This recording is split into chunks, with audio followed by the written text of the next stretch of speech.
ఓం మహాగణాధిపతయే నమ. ఓం గురుభ్యో నమ. ఓం శ్రీమాత్రే నమ. పరమేశ్వర స్వరూపమైనటువంటి జ్యోతిష, వాస్తు మరియు ఇతర అనేకమైనటువంటి శాస్త్రములను మనకు అందించినటువంటి మహర్షులకి నమస్కారం. హయగ్రీవ హయగ్రీవ హయగ్రీవేతియో వదేత్తస్స నిస్సరదేవాణి జన్మకన్యా ప్రవాహవత్. అరుణాం కరుణాతరంగితాక్షీం ధృతపాశాంకుశపుష్పబాణచాపాం అనిమాదిభిరావృతాం మయూకైః అహమిత్యేవ విభావయే భవానీం. శ్రీమాత్రే నమః. ప్రేక్షకులకి ఆ లలితాంబిక అమ్మవారి యొక్క అనుగ్రహం పరిపూర్ణంగా కలగాలని మనస్ఫూర్తి కోరుకుంటూ మనం ఈరోజు చూడండి, మనం బయట సొసైటీలో కనుక చూసినట్లయితే ఎవరో ఏదో బ్లాక్ మ్యాజిక్ చేశారని, లేకపోతే ఏదో గాలి సోకిందని, దిష్టి బాగా తగులుతుందని, శత్రువులు ఏదో వీళ్ళ మీద ఏదో ప్రయోగం చేశారని, ఇట్లాంటివి మనం చాలా చూస్తూ ఉంటాం. అసలు అందులో ఎంతవరకు నిజం ఉంది?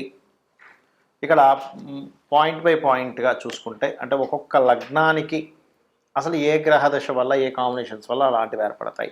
ఇక్కడ పాయింట్ నెంబర్ 1 ఏంటంటే అసలు సిమ్టమ్స్ ఏమిటి, అదేవిధంగా దీని మీద మోసాలు ఎలా జరుగుతున్నాయి, అలాగే భ్రమలు ఉంటాయి కొంతమందికి. సిమ్టమ్స్, మోసాలు, భ్రమలు, అదేవిధంగా అసలు ఎందుకు వస్తాయి ఇవి, అసలు ఎందుకు ఏర్పడతాయి, ఇవి తొలగిపోవాలంటే ఏం చేసుకోవాలి, అసలు ఈ కాలంలో అలా చేసేవాళ్ళు ఉన్నారా అనేటువంటి అనేకమైనటువంటి అంశాలు ఒక్కొక్క లగ్నరీత్యా పూర్తిగా తెలుసుకుందాం. మీరు వీడియో ఆఖరి వరకు చూడండి. అయితే ఈ విషయాలను ఎన్నో రీసెర్చ్లు చేసి చెప్తున్నటువంటి అంశం ఇది. ఈ యొక్క అంశం చెప్తుంది నేనైనప్పటికీ కూడా చెప్పేస్తుంది సాక్షాత్ లలితామ్మవారిగా భావిస్తూ భ్రమల్ని, భయాల్ని పోగొట్టుకోవడానికే ఈ వీడియో పర్టికులర్గా చూడండి, మీకు అర్థమవుతుంది. కుంభలగ్నము, కుంభరాశి. కుంభం వారికి అందరికీ ఒక ఎత్తైతే కుంభం వారు ముఖ్యంగా ఏదైనా మట్టడం వల్ల జరుగుతుంటాయండి శని దశల్లో. అంటే మనం చూస్తుంటాం, చూసారు, ఎక్కడో రోడ్డు మీద ఏదో వేశారండి, దాన్ని వెళ్ళి తొక్కాము అందుకే అక్కడి నుంచి అని. అది ఎప్పుడు జరుగుతుంది? అందరికీ జరగదు. మళ్ళీ అది మీ లగ్నాధిపతి వీక్గా ఉండి మీ రవి గనక స్పాయిల్ అయితే అప్పుడు ఏదో తొక్కేసి వచ్చాడండి అందుకే ఇలా పిచ్చి పిచ్చిగా ప్రవర్తిస్తున్నాడు అంటుంటారు. అలాంటప్పుడు చిన్న దిష్టి తీసుకుంటే పోతుంది కూడా అది. కాకపోతే ఎందుకు కుంభలగ్నం వారికి అంటే లగ్నాధిపతి వ్యయాధిపతి ఒక్కడే, అంటే పాదాలకి కారకుడు శని అవుతాడు ముఖ్యంగా వీళ్ళకి, కుంభలగ్నం వారికి. అలాంటప్పుడు శని స్పాయిల్ అయ్యాడు, ఆ మహాదశ లేదా అంతర్దశ నడుస్తుంది, తెలియని ఒక భ్రమలు. సర్వసాధారణంగా ఇట్లాంటి జరిగినప్పుడు ఏమవుతుందంటే నిద్ర పట్టదు, తొందరగా నిద్ర పట్టదు. ఒకవేళ పట్టినా సరే చెడు చెడు కళలు రావడం, ఎవరెవరో కళ్ళలోకి రావడం, లేకపోతే కొన్ని కొన్ని ఆకారాలు కొంతమంది కనిపిస్తుంటాయి కూడా. ఎదురుగా కనిపిస్తుందండి నాకు తెల్లటి ఆకారం, అదేంటో నన్ను పిలుస్తుంది అంటూ ఉంటారు. దాని అర్థం ఏమిటంటే, ఒకటి ఇక్కడ 2 విషయాలు అర్థం చేసుకోవాలి. ఒకటి, మీ పితృదేవతలు అంటే మీ పూర్వీకుల్లో ఎవరైనా వచ్చి మీకు వాళ్ళకి చేయమని చెప్పడం. రెండవది, మీరు భ్రమపడ్డం కూడా ఉంటుంది. ఎప్పుడో జరుగుతుందండి భ్రమ అనేది. దీన్ని ఎలా గుర్తించాలి అంటే, మీకు ఇది భ్రమ నిజమా అనడానికి దేవతా సంబంధించిన కార్యక్రమాలు నార్మల్గా చేసుకుంటూనే ఉంటారు, దానిలో ఎక్కడ కూడా తేడా రాదు మీకు. భ్రమ అనుకోండి, మధ్యలో ఉలిక్కిపడ్డాలు ఇట్లాంటివి ఉండవు. కానీ భ్రమ కాకుండా నిజంగా ఏదైనా మీకు వచ్చింది, ఏదో తొక్కడం వల్ల వచ్చిందంటే మధ్యలో ఉలిక్కిపడ్డాలు ఇట్లాంటివి జరుగుతూ ఉంటాయి. అయితే మీకు ప్రధానంగా పంచమాధిపతి బుధుడవుతాడు కాబట్టి ఓం నమో నారాయణాయ అనే మంత్రం మీ బుధగ్రహం కనుక బాగున్నట్లయితే ఆ ఒక్క మంత్రం చాలు, మీకు అన్నీ కూడా క్లియర్ అవ్వడం జరుగుతూ ఉంటుంది. అదేవిధంగా కొంతమంది చూడండి ఆస్తుల కోసం ఇబ్బంది పెడుతూ ఉంటారు కొంతమందిని. అది ఎప్పుడు జరుగుతుంది అంటే, శుక్ర కుజ 2 గ్రహాలు కనుక పాడై జన్మజాతకంలో ఆ మహాదశలు అంతర్దశలు నడిచేటప్పుడు ఈ ఆస్తుల మూలంగా మీరు ఆస్తిని పొందితే వాళ్ళకి తగ్గుతుందనేటువంటి భావంతో కొంతమంది అన్నదమ్ముల మీద కూడా, అన్నదమ్ములకి కొన్ని ప్రయోగాలు చేసుకుంటూ ఉంటారు.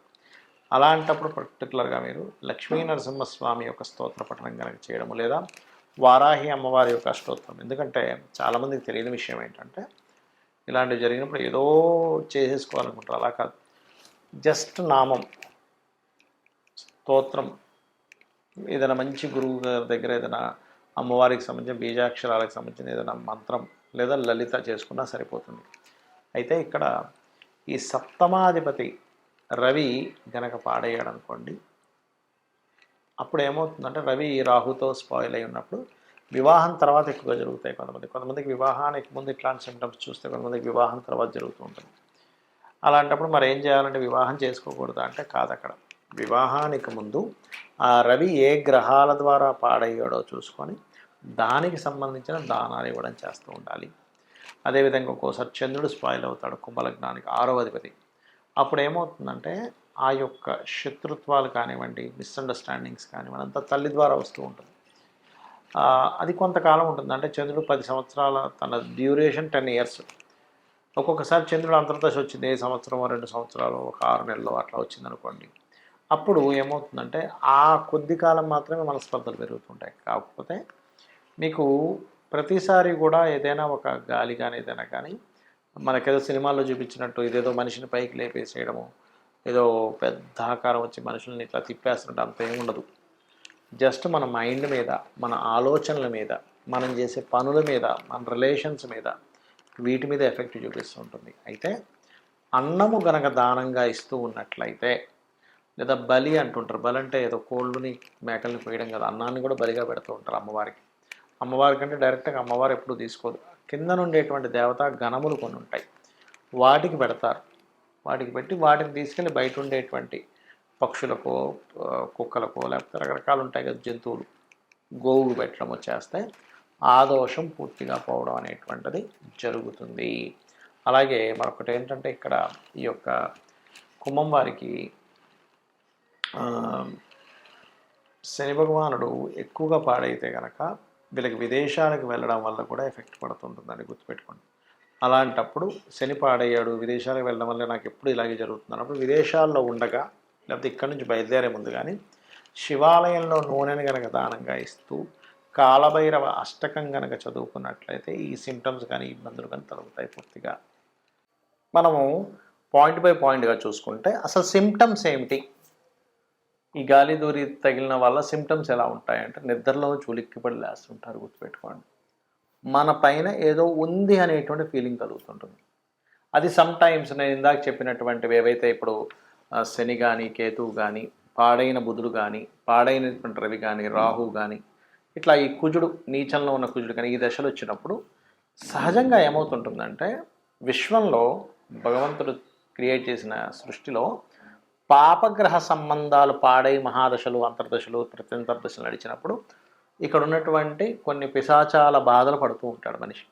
శుభగ్రహ సంబంధాలు వచ్చినప్పుడు కొన్ని దేవతా గణాల యొక్క మంచి ఫలితాలు పొందుతుంటాడు. ఇది మెయిన్ కారణం అక్కడ ఎందుకు అలా అవుతుంది అంటే. రైట్. అయితే సిమ్టమ్స్ మాత్రం చెడు కళలు రావడం, చెడు కళలకి గజేంద్ర మోక్షం చదువుకుంటే క్లియర్ అయిపోతుంది. కాకపోతే ఉలిక్కి పడ్డం, వెనక నుంచి ఎవరో ఇలాగ వెళ్ళిపోయినట్టు అనిపించడం, ఏదో పని చేసుకుంటే వెనక నుంచి ఏదో ఒక నల్లటి ఆకారం వెళ్ళిపోయిందండి అంటూ ఉంటారు. ఇవి కొంతమందికి భ్రమలు కూడా ఉంటాయి. అంటే ఏమిటి, ఏమీ లేకపోయినా భ్రమపడుతుంటారు. భ్రమ ఎవరు పడతారు, ఎందుకంటే మనం ఒక క్లారిటీకి రావాలి, నేను నిజంగా భ్రమపడుతున్నానా అవుతుందా ఇది తెలుసుకోవాలి ముఖ్యంగా. ఎందుకంటే ఈ మీరు భ్రమపడుతున్న దాన్ని కొంతమంది సొసైటీలో మోసం చేస్తుంటారు కూడా. మీకు ఏదో వచ్చేసిందండి, మీరు ఇన్ని లక్షలు తీసుకురండి, ఇన్ని వేలు తీసుకురండి, ఫస్ట్ అక్కడ డబ్బులు పెట్టండి అని మిమ్మల్ని ఇబ్బంది పెట్టే వాళ్ళు ఉంటారు సొసైటీలో. ఇది బాగా గుర్తుపెట్టుకోండి. మరి ఏమండి నాకు భ్రమ అవ్వచ్చు లేదా నిజంగా అవ్వచ్చు, ఏమిటి దీనికి పరిహారము అంటే కూడా చెప్తాను నేను మీకు.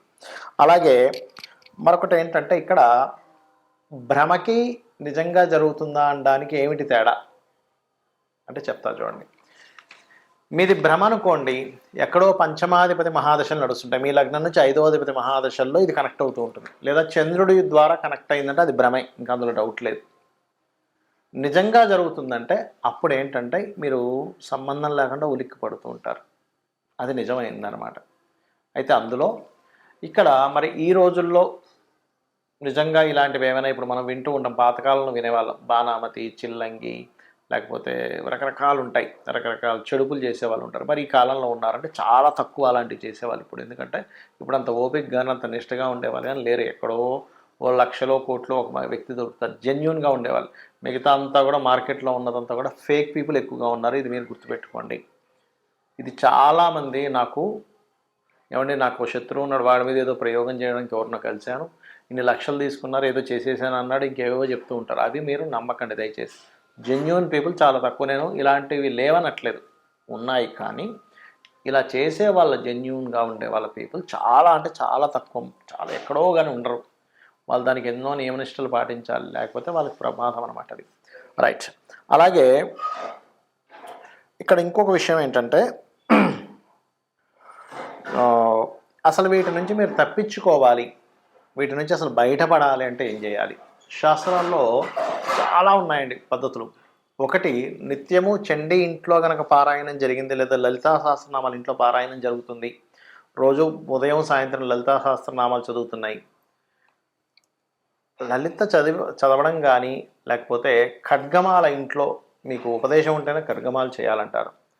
జరుగుతుంది అంటే ఆవరణ దేవతలు ఒక్కొక్క దేవత గురించి వస్తూ ఉంటుంది. ఆ దేవతలు మొత్తం రక్షణ కలిగించి మీకు నెగిటివ్ ఎనర్జీ పోయేలా చేస్తుంది. గుర్తుపెట్టుకోండి ఒకటి. రెండవది, హనుమాన్ చాలీసా వచ్చండి నాకు, పొద్దున్న సాయంత్రం ఇంట్లో చేసుకుంటాను, లేదా రామ భజన ఏదైనా చేస్తాను ఇంట్లో, ఖచ్చితంగా అటువంటి నెగిటివ్ ఎనర్జీస్ తరిమి తరిమి కొడతాడు ఆంజనేయ స్వామి. రెండవది.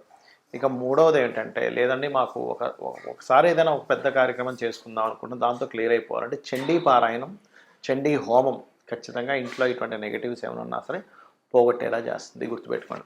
ఇలాంటివి చేసుకోండి. కానీ అనవసరంగా ఏదో నమ్మి, ఏదో భ్రమంలో బ్రతుకుతూ, ఏదో అయిపోయిందని అనుకుంటూ, దీనివల్ల ఏమవుతుందంటే, ఏమీ జరగనటువంటి మీరు ఏదో నాకు ఏదో ఎవరో ఏదో చేశారనో, ఏదో గాలి సోకిందనో, ఇలాంటి భ్రమంలో ఉన్నప్పుడు ఏమవుతుందంటే లైఫ్ అన్నిటినీ పక్కన పెట్టేస్తాడు మనిషి. అంటే చేస్తున్నటువంటి ఉద్యోగము, వ్యాపారము, ఇవన్నీ వదిలేసి వాటి చుట్టూ తిరుగుతుంటాడు. కాబట్టి దయచేసి ఇటువంటి వాటికి మీరు ఈ రకంగా మీరు బయటపడవచ్చు. శుభ్రంగా ప్రతి క్షణము ఇవన్నీ చేయలేనండి, ఆంజనేయ స్వామిని తలుచుకుంటా సరిపోతుంది, లేదు శ్రీమాత్రే నమః అనుకున్నా కూడా సరిపోతుంది. అయితే ఇక్కడ ఎప్పుడు కూడా ఇంట్లో కనుక మీకు కొంతమందికి ఏంటంటే మనుషులకు ఉండదు కానీ ఇంట్లో నెగిటివ్ ఎనర్జీ వస్తూ ఉంటుంది.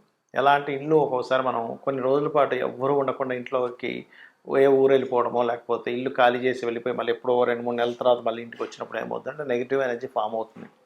అలాంటప్పుడు ఖచ్చితంగా ఇంట్లో ఏ హోమమో, సత్యనారాయణ సంవ్రతమో, ఒక 11 రోజుల పాటు గోమూత్రాన్ని చల్లి నీట్గా తుడవడం చేయాలి. అలా చేస్తే ఏమవుతుందంటే కల్లుప్పుతోని కడిగడం చేస్తే అప్పుడు నెగిటివ్ ఎనర్జీ పోతుందండి. లేకపోతే ఏమవుతుందంటే అవి ఎవ్వరూ తిరగనటువంటి ప్రదేశము. ఎందుకంటే లోకంలో నెగటివ్ ఎనర్జీ, పాజిటివ్ ఎనర్జీ రెండూ ఉన్నాయి. గుర్తుపెట్టుకోండి. దేవతా ఎనర్జీ ఎంత స్పష్టంగా ఉందో, పిశాచాలు, ఆత్మలు, ఈ ఆత్మలే రకరకాలుగా మారుతూ ఉంటాయి. మనిషి యొక్క ఆత్మే ఆ రకంగా మారుతూ ఉంటుంది. అవి కూడా ఉన్నాయి. కాకపోతే ఇక్కడ దేవతని కనుక మీరు పట్టుకోగలిగితే 100% ఎటువంటి ఇబ్బంది ఉండదు. కాబట్టి నిష్టగా రెగ్యులర్గా చేస్తున్నారు. మరి కొంతమందికి ఈ పాపగ్రహ సంబంధాలు ఎక్కువగా ఉన్నప్పుడు అది ఒక్కోసారి రోగం మీద, ఒక్కొక్కసారి ఇట్లాంటి వాటి మీద ప్రభావం చూపిస్తుంటుంది. ఆ సమయంలో అమ్మవారిని బలంగా మీరు నిత్యము చేయండి. అన్ని విధాలు మీకు బాగుంటుంది. శ్రీమాత్రే నమః.